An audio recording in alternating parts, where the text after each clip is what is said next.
اللهم صل على سيدنا ومولانا محمد طب القلوب ودوائها وعافية الأبدان وشفائها ونور الأبصار وضيائها وعلى آله وصحبه وبارك وسلم۔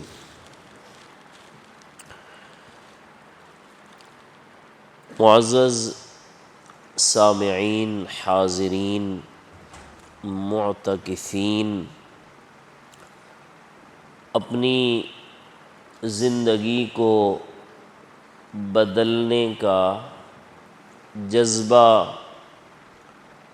اور شوق لے کر اللہ کے گھر میں نبی رحمت صلی اللہ علیہ وسلم کی بہت خوبصورت، بہت پسندیدہ سنت اعتکاف کو زندہ کرنے کے لیے، اپنے دلوں کو اللہ کی یاد میں ذاکر بنانے کے لیے عشرہ عتق من النار، دوزخ سے آزادی کے عشرے میں اپنے آپ کو دوزخ سے بچانے کے لیے اللہ کے گھر میں موجود معتکفین حضرات، انسان دو چیزوں کا مجموعہ ہے، ایک مادہ ہے اور دوسرا نور ہے۔ جو مادہ ہے اور جس کا سارا را میٹیریل مادہ ہے اسے نفس کہتے ہیں، اور جو امر ربی ہے، جو اللہ تبارک و تعالیٰ کے امر کن سے چیز وجود میں آئی ہے، اسے روح کہتے ہیں۔ انسان کے بدن میں دونوں تقاضے ہر وقت آپس میں نبرد آزما رہتے ہیں، روح کا تقاضا اور نفس کا تقاضا، ان دونوں کا آپس میں جھگڑا رہتا ہے۔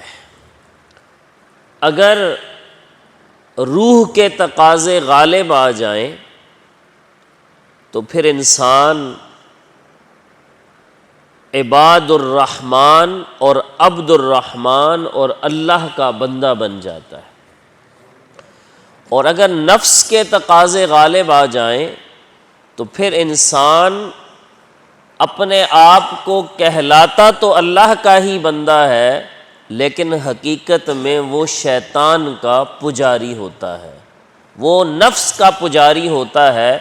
عقیدے کے لحاظ سے اگرچہ اس نے خدا کو خدا مانا ہے، لیکن اس کا عمل ایسا ہے کہ اس نے اپنی خواہش نفس کو اور شیطان کو خدا بنا دیا ہوتا ہے۔ دکھنے میں، کہنے میں، سننے میں، نظر آنے میں وہ بھی اپنے آپ کو اللہ کا بندہ ہی کہتا ہے، لیکن حقیقت میں ایسا ہوتا نہیں ہے۔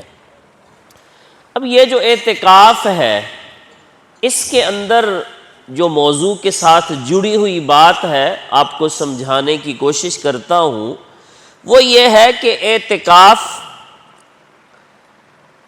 تزکیہ نفس، یعنی نفس کی صفائی، نفس کو کنٹرول کرنے، نفس کو قابو کرنے اور نفس کو درست کرنے، نفس کی اصلاح کرنے کا بہت بڑا ذریعہ اور سبب ہے۔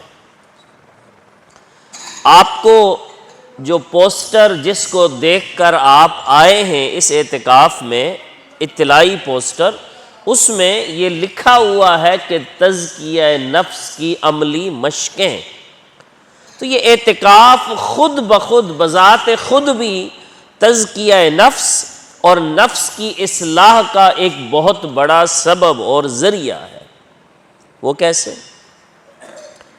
کہ آپ اللہ کے گھر میں ہیں اور پابند ہیں کہ اپنے گھر نہیں جا سکتے، اپنے گھر نہیں جا سکتے، پابند ہیں کہ نہانا آپ کی روز کی روٹین ہے، لیکن پابند ہیں کہ نہیں، سوائے فرض غسل کے جو غسل نظافت جسے ہم کہتے ہیں نہا نہیں سکتے، پابند ہیں کہ مسجد کی جو حدود ہیں آپ کو اس کے اندر ہی رہنا ہے، اس سے باہر نہیں جا سکتے۔ تو اعتکاف کے اندر خود بخود نفس کا تزکیہ، نفس کا تصفیہ اور نفس کی تربیت کا پہلو موجود ہے، بشرطے کہ ہم اس کو سمجھیں اور پھر اس کو ذہن میں، دل میں، دماغ میں، فکر میں، احساس میں بٹھائیں تو یقین کریں کہ ایک اعتکاف سے بندے میں اتنا انقلاب آ سکتا ہے کہ جتنا کوئی تصور بھی نہیں کر سکتا۔ سبحان اللہ۔ اللہ تبارک و تعالی نے فرمایا وَأَمَّا مَنْ خَافَ مَقَامَ رَبِّهِ، اور وہ شخص جو اپنے رب کی بارگاہ میں حاضری جو قیامت کے دن ہونی ہے، جو اپنے رب کی بارگاہ میں حاضری کے تصور سے ڈرتا رہا، لرزتا رہا، کانپتا رہا، فکر مند رہا کہ میری اوقات، میرے اعمال، میری حیثیت کیا ہے کہ کل کو مجھے اپنے رب کی بارگاہ میں پیش ہونا ہے۔ گھر پہ اگر کوئی بڑے اسٹیٹس کا مہمان ہی آ رہا ہو نا، وہ کہہ دے کہ کوئی ایم این اے، کوئی ایم پی اے، کوئی ڈی پی او اور ایکس وائی زیڈ کوئی آ رہا ہو، تو آپ ایک دفعہ سوچتے ہیں کہ یار میرا گھر، میرے پاس اس کو بٹھانے کا انتظام اور اس کی ضیافت کا اور پروٹوکول کا اور فلانا فلانا فلانا میرے پاس تو نہیں ہے، حالانکہ یہ تو بندے ہیں آپ کے اور میری طرح کے۔ بھائی ان کے بھی دو کان ہیں، دو آنکھیں ہیں، ایک ناک ہے، دو ہاتھ ہیں، کوئی زیادہ ان میں اور ہم میں فرق نہیں ہے۔ ہاں ٹھیک ہے، دنیاوی طور پر ان کو ایک اسٹیٹس مل گیا۔ سمجھا یہ رہا ہوں کہ وَأَمَّا مَنْ خَافَ مَقَامَ رَبِّهِ، کہ جو اپنے رب کی بارگاہ میں حاضری کے خوف سے ڈرتا رہا۔ اس وقت یہ موضوع نہیں ہے، خوف پر بات کروں گا، لیکن اس وقت یہ موضوع نہیں ہے، اس وقت نفس کا موضوع ہے، خواہش کا موضوع ہے۔ وَنَهَى النَّفْسَ عَنِ الْهَوَىٰ، اور اس نے اپنے نفس کو خواہشات سے روکا، نفس کی خواہشات کو قابو کیا، نفس کی خواہشات کو کنٹرول کیا، تو صلہ کیا ملے گا؟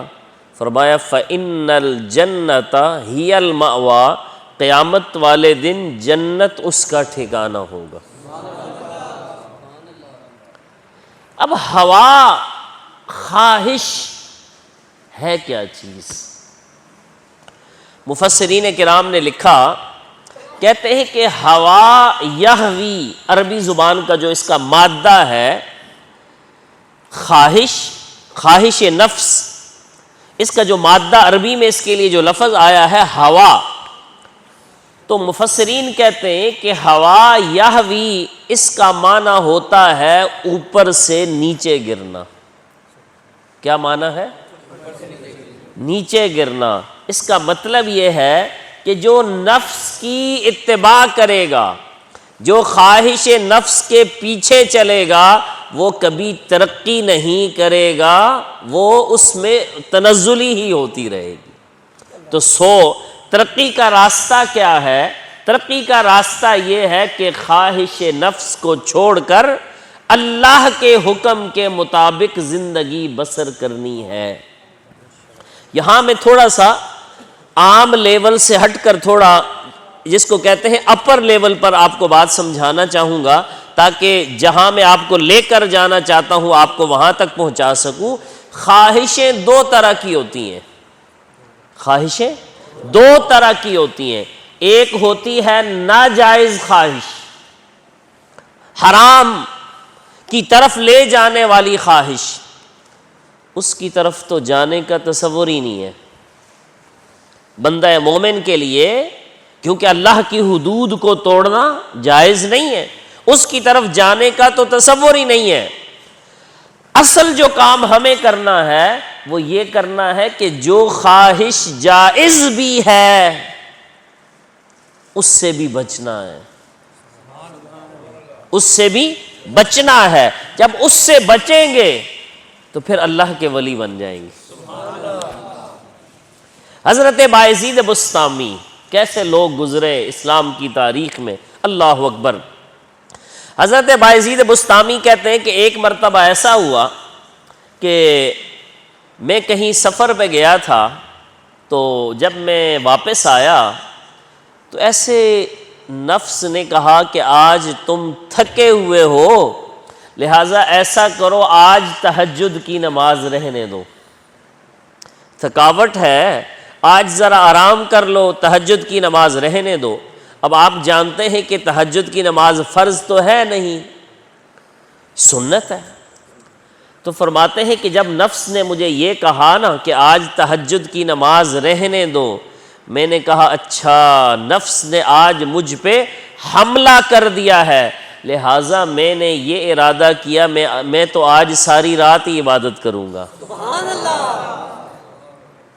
میں تو ساری رات ہی عبادت کروں گا۔ تو جب نفس کشی، نفس کو مارنا، ٹھیک ہے، نفس کو درست کرنا، اس لیول پہ آپ چلیں گے تو پھر آپ کا نفس قابو آئے گا۔ اس سے کم میں نفس کے قابو آنا مشکل ہے۔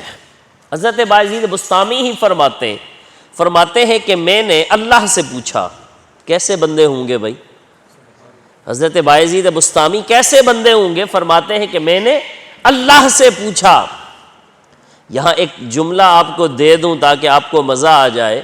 نبی پاک صلی اللہ علیہ وسلم نے فرمایا نا کہ میری امت کے جو علماء ہیں وہ بنی اسرائیل کے انبیاء کی طرح ہیں۔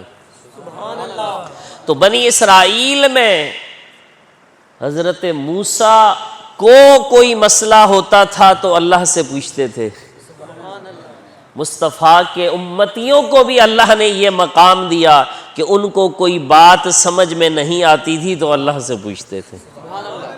حضرت مجدد صاحب علیہ الرحمہ کہ جن کی نسبت سے الحمدللہ ہم لوگ بھی مجددی ہیں، حضرت مجدد صاحب کے بھی ایسے اقوال ہیں کہ مجھے مثال کے طور پر حضرت خضر علیہ السلام کے بارے میں فرماتے ہیں کہ حضرت خضر علیہ السلام کی مجھے زندگی کا سمجھ میں نہیں آیا کہ وہ کس طرح زندہ ہیں، تو کہتے ہیں میں نے اللہ سے پوچھا۔ یہ جو آج کل چھوٹے موٹے یوٹیوبر آ گئے نا، جن کو اولیاء سے دشمنی ہے، کس سے؟ اولیاء سے دشمنی ہے، ان کی اوقات ہی کچھ نہیں ہے۔ جن کی یہ دشمنی کرتے ہیں وہ اللہ کے محبوب ہیں۔ پہلے بھی یہ تو کل آئے ہیں نا، پہلے بھی بڑے بڑے لوگ ایسے لائے گئے، لانچ کیے گئے کہ جن کا مقصد یہ تھا کہ اہل اللہ کی محبت کو لوگوں کے دلوں سے نکالیں، لیکن وہ کہتے ہیں کہ نور خدا ہے کفر کی حرکت پہ خندہ زن، پھوکوں سے یہ چراغ بجھایا نہ جائے گا۔ تو حضرت بایزید بسطامی فرماتے ہیں کہ میں نے اللہ سے پوچھا کہ کیف الوصول الیک، اے اللہ یہ تو بتا دے کہ تجھ تک پہنچے کیسے، تیری معرفت کیسے حاصل ہو جائے، تیرا قرب کیسے حاصل ہو جائے۔ تو اللہ تبارک و تعالیٰ کی بارگاہ سے جواب آیا کہ طلق نفسک ثلاثا ثم قل اللہ، اے بایزید نفس کو 3 طلاقیں دے دے، پھر ایک بار بھی اللہ کہے گا تو ہم تک پہنچ جائے گا۔ نفس کو 3 طلاقیں دے دے، پھر ایک بار بھی اللہ کہے گا تو مجھ تک پہنچ جائے گا۔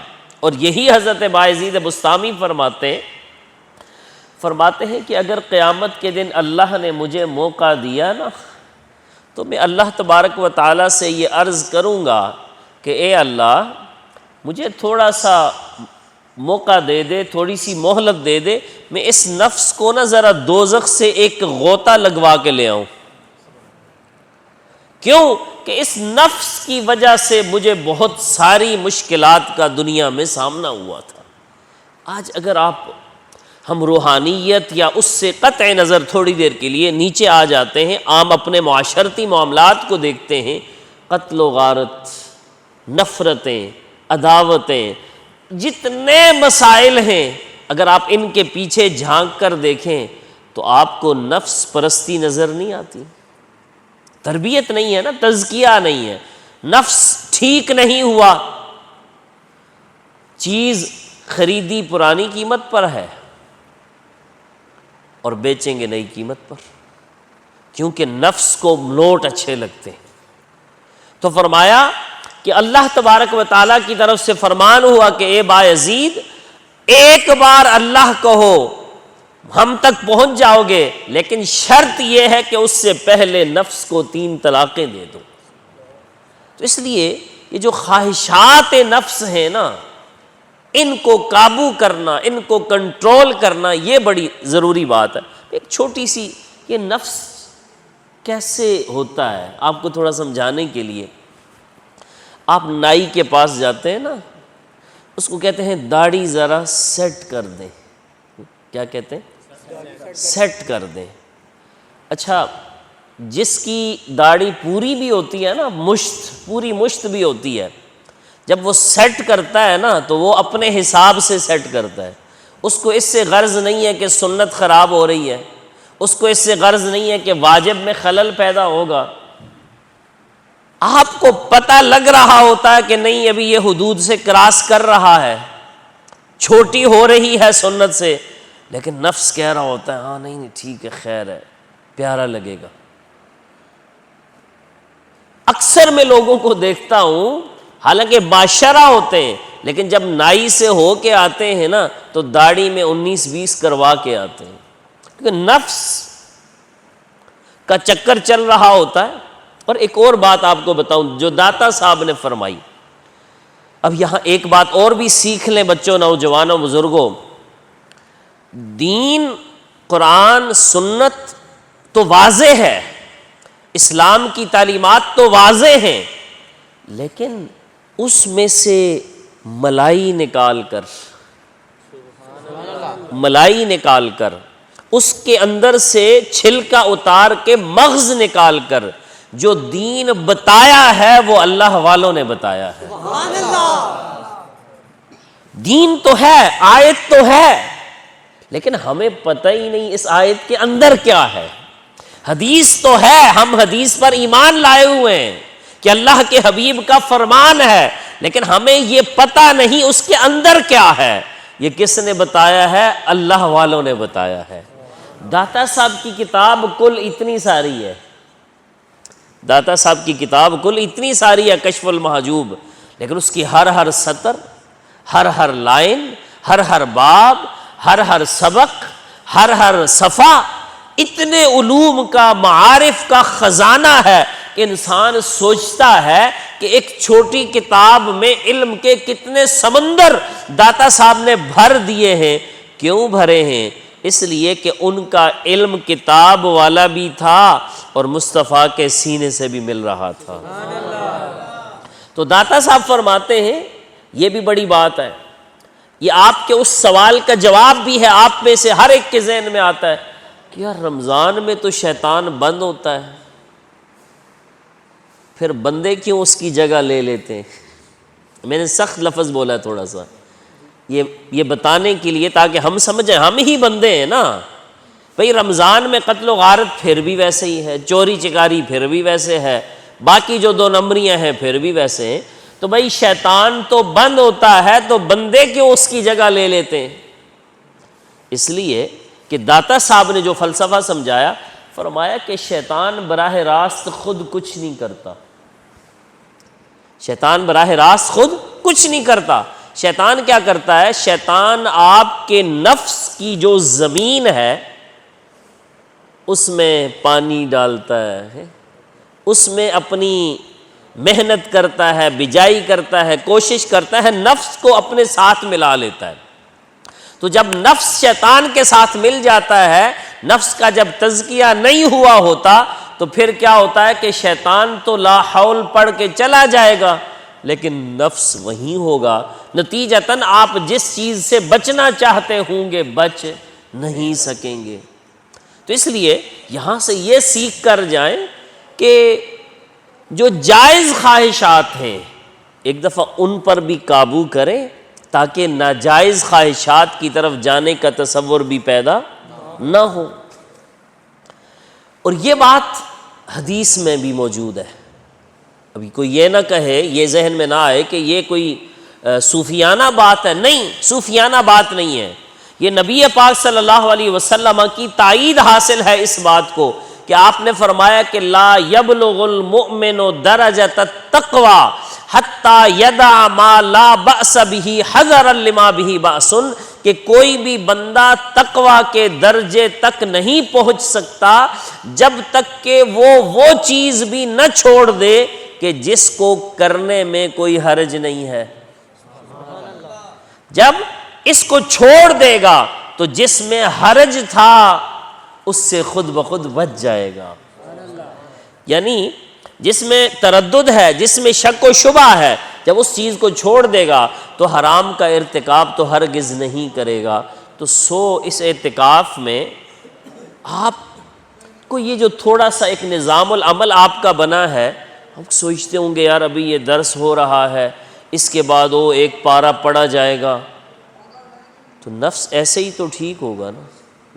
اگر اس کو آرام ہی کرانا ہے تو پھر گھر میں ہی صحیح تھے۔ ہاں بزرگ ہیں، آدمی تھوڑا سا تھک گیا ہے، یہ چھوٹا موٹا تو ایک الگ بات ہے، صحت کا کوئی مسئلہ ہے تو ایک الگ بات ہے، لیکن یہاں آئے ہی اس لیے ہیں تاکہ نفس کو تھوڑا سا ٹھیک کریں کہ آج یہ نفل میں کھڑا ہونے پر راضی ہو جائے تاکہ کل فرض نہ چھوڑے۔ آج اس کو نفل پڑھا کر ہم آمادہ کریں کہ بھائی نفل بھی نہیں چھوڑنا، تو لہٰذا تاکہ یہ باقی چیزیں پھر فرائض نہ چھوڑے۔ تو اس لیے یہ جو نظام العمل، یہ سسٹم، یہ چیزیں جو بنائی گئی ہیں یہ اس لیے ہی ہیں کہ نفس ٹھیک ہو جائے۔ دیانتداری کی بات یہ ہے کہ ہمارے زمانے میں، جس زمانے میں ہم جی رہے ہیں، ہمارے زمانے میں نفس کا تزکیہ یا نفس کمزور ہی نہیں ہوتا رمضان میں۔ کیوں؟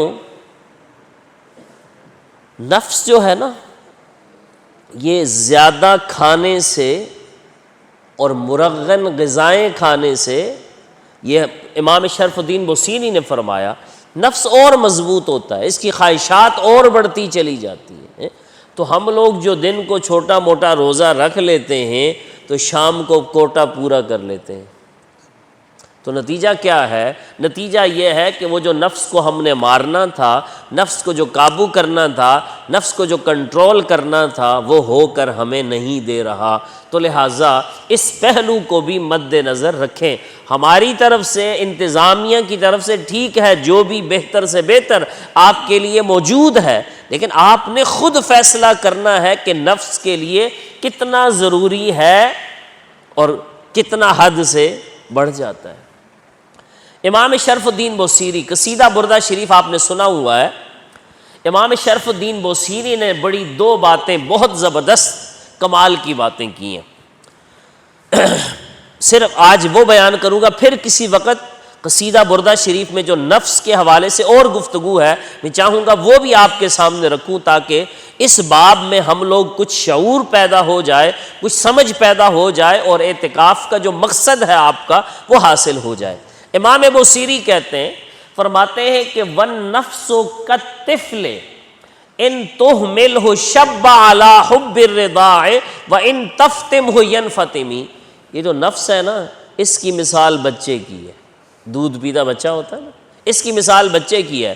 فرمایا کہ اگر آپ اس کا دودھ نہ چھڑائیں تو یہ جوان ہو جائے گا لیکن دودھ پینے کی عادت نہیں جائے گی۔ آپ کو معلوم ہے، سب ہی بڑے ہیں، کہ جب بچے کے دودھ چھڑانے کا ٹائم ہوتا ہے تو اس کو کچھ طریقے استعمال کر کے باقاعدہ چھڑایا جاتا ہے، اس کا چھوڑنے کا دل نہیں ہوتا۔ تو امام بوصیری کہتے ہیں کہ یہ انسان کا جو نفس ہے اس کی بھی مثال بچے کی ہے کہ جہاں آپ جو ہے وہ اس کی ایک خواہش کو آپ نے پورا کیا نا، ایک کو پورا کیا، اگلی کرے گا، پھر وہ پوری کی، پھر اگلی کرے گا، پھر وہ پوری کی، پھر اگلی کرے گا، لہٰذا نتیجتاً اس کی خواہشات کا دروازہ کھلتا چلا جائے گا، کھلتا چلا جائے گا، نتیجتاً یہ آپ کے قابو سے باہر ہو جائے گا۔ اس لیے آپ نے فرمایا کہ نفس کی مثال بچے کی ہے، لہٰذا بچے کو جس طرح دودھ چھڑایا جاتا ہے اور پھر وہ چھوڑتا ہے، اسی طرح سے نفس کی خواہشات کے آگے جب تک آپ بند نہیں باندھیں گے، اس کو قابو نہیں کریں گے، اس وقت تک نفس آپ کے قابو میں نہیں آئے گا۔ بلکہ ایک اور فرمایا کہ وَخَالِفِ النَّفْسَ وَالشَّيْطَانَ وَعْصِهِمَا وَإِنْهُمَا مَحَضَاكَ النُّصْحَ فَاتِّهِمِ، فرمایا کہ نفس اور شیطان جو کہیں نا اس کا الٹ کرو، اس کا، اور آسان لفظوں میں آپ کو سمجھا دوں، نفس سے آپ ضد بنا لیں، کیا کریں؟ ضد بنا لیں۔ آپس میں ضدیں ہوتی ہیں نا، بھائیوں کی، رشتہ داروں کی، اس کو یوں کرنا ہے، اس کو نیچا دکھانا ہے، اس کو آپ نہ نیچا دکھائیں، نفس کو نیچا دکھائیں۔ جی حضرت علی رضی اللہ عنہ کا وہ مشہور واقعہ ہمیں سیکھنے کے لیے کافی وافی اور شافی ہے، اور مولانا روم نے بھی اس واقعے کو تصوف اور تزکیہ نفس کے لحاظ سے ذکر کیا کہ آپ جب ایک کافر کے سینے پر چڑھ گئے، اس نے آپ کے چہرہ مبارک پر تھوک پھینکا، آپ نے اس کو چھوڑ دیا، آپ نے اس کو چھوڑ دیا۔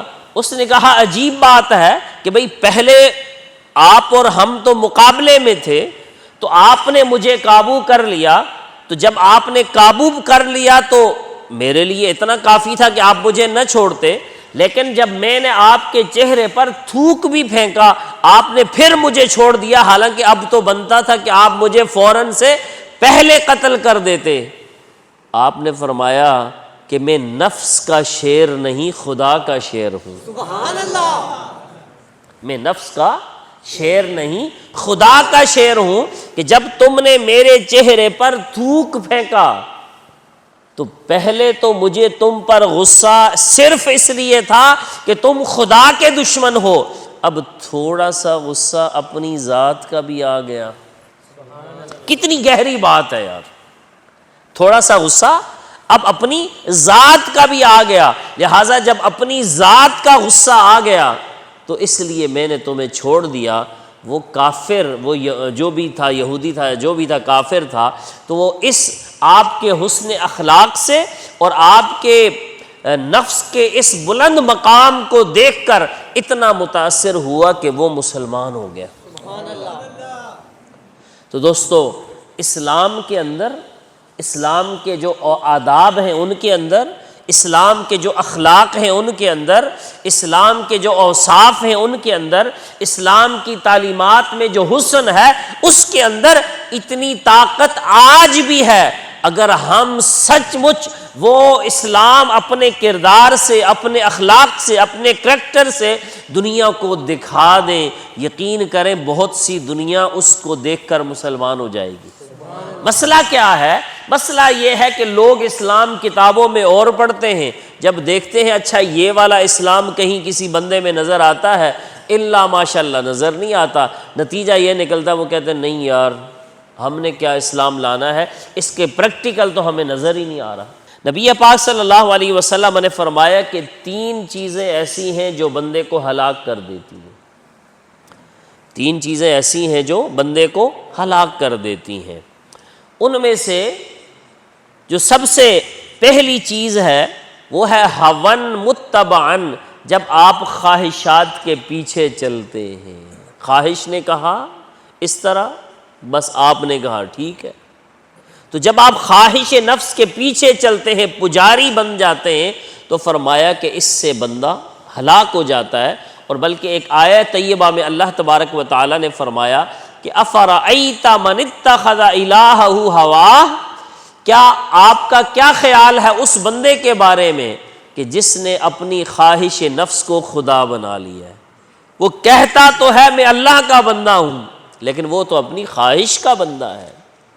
تو بزرگوں، دوستوں، عزیزوں، آج کے لیے اتنا سبق کافی ہے کہ ابھی سے آپ سوچیں کہ کیا کیا چیزیں آپ کی زندگی میں ہیں کہ جو خواہش آپ اپنی خواہش کے مطابق کر رہے ہیں، حالانکہ پتہ ہے، شعور بھی ہے، سمجھ بھی ہے کہ نہیں یہ غلط ہے، لیکن خواہش نفس ہے کہ اس کے پیچھے ہم جو ہے وہ چلے جا رہے ہیں۔ تو جب تک نفس کو اپنے اور اللہ کے درمیان سے نکالیں گے نہیں، اللہ کا قرب ملے گا۔ ایک حدیث قدسی بھی ہے، اللہ تبارک و تعالیٰ نے فرمایا کہ عاد نفس کا، نفس سے دشمنی کرو، فَإِنَّهُ انتصب بمعاودتی، کیونکہ یہ میرے مقابلے میں آیا ہوا ہے۔ آپ نے کبھی غور کیا کہ صبح جب آپ اذان کی آواز آ رہی ہوتی ہے، اچھا آپ کو سب کو نہیں پتہ نماز فرض ہے، پتہ ہوتا ہے، اس ٹائم بھی پتہ ہوتا ہے کہ فرض ہے، اچھا یہ بھی پتہ ہوتا ہے کہ جماعت سے نماز پڑھنا واجب ہے، یہ بھی پتہ ہوتا ہے، لیکن کیا اچھا یار تھوڑا سا بھی 5 منٹ سو لو، حالانکہ یہ بھی پتہ ہے کہ 5 منٹ سے نیند پوری، 10 منٹ سو لو، الارم بند کر لو، اچھا اٹھتے ہیں، پتہ ہے نیند پوری نہیں ہوتی، وہ کیا ہے کہ وہ نفس عادی ہوا ہے نا، اچھا تھوڑا سا اور لمبا، تھوڑا سا اور لمبا کرو، تو نتیجتاً پھر کیا ہوتا ہے کہ پھر ہم اللہ کی بندگی سے محروم رہ جاتے ہیں۔ تو میں نے آپ کو ٹاپ والا جو درجہ ہے نا، ناجائز والی تو ادھر تو جانا ہی نہیں ہے، ناجائز کی طرف تو، ناجائز خواہشات تو آؤٹ آف سبجیکٹ ہو گئی، ان کو ہم نے نکال دیا۔ ہم چونکہ اعتکاف میں بیٹھے ہیں، ایک تربیت کے ماحول میں بیٹھے ہیں، اپنا وقت نکال کر آئے ہیں، اور اس ماحول کو بنانے کے لیے جو ہے وہ لوگ آپ کی خدمت پر مسلسل مأمور ہیں، تاکہ آپ یکسوئی کے ساتھ، خشوع اور خضوع کے ساتھ اللہ کو راضی کر سکیں۔ تو اس ماحول میں آپ نے اپنے اندر جو بات پیدا کرنی ہے کہ جو خواہشات جائز بھی ہیں لیکن خواہش ہے جائز لیکن خواہش ہے، اس سے جب آپ نکلیں گے تو پھر انشاءاللہ تعالی آپ کے اعتکاف سے جب آپ اٹھیں گے تو پھر اس کا نور اور اس کا رنگ آپ کے چہرے سے نکھرتا ہوا نظر آئے گا، کیونکہ مومنین کی کیا ہے کہ سیماہم فی وجوہہم من اثر السجود، کہ مومنین کی شان یہ ہے کہ سجدوں کا اثر ان کے چہروں سے نظر آ رہا ہوتا ہے۔ اللہ تبارک و تعالی ہم سب کو جو کچھ سمجھنے سمجھانے کی کوشش کی، اللہ تبارک و تعالی ہمیں عمل کرنے کی توفیق رفیق عطا فرمائے، اور جس مقصد کے لیے ہم یہاں اللہ کے گھر میں آئے ہیں اس مقصد کی طرف ہمیں تیزی سے سفر کرنے کی توفیق رفیق عطا فرمائے۔ وآخر دعوانا ان الحمد للہ رب